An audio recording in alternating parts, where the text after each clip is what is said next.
Welcome to Luca and Miguel. Enjoy the video. In this video, I will show how to replace a valve cover gasket on a Honda CRV.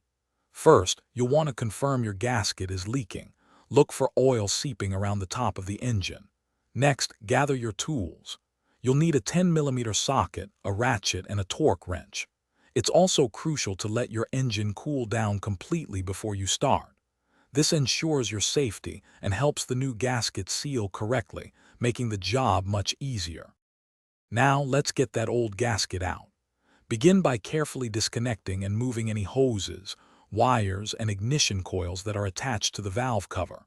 Next, use your 10mm socket to remove the valve cover bolts, working from the outside towards the center.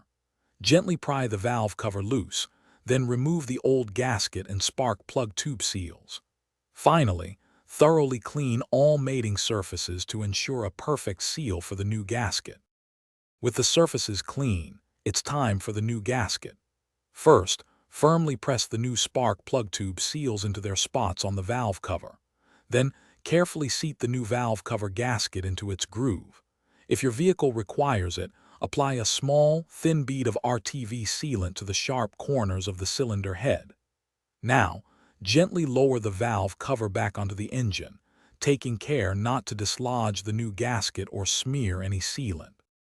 For reassembly, hand tighten all the valve cover bolts first.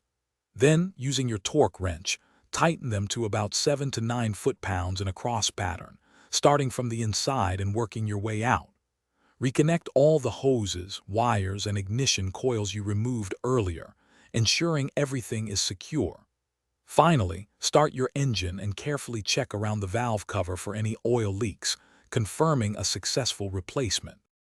Thanks for watching and please subscribe. It's the best investment you'll ever make.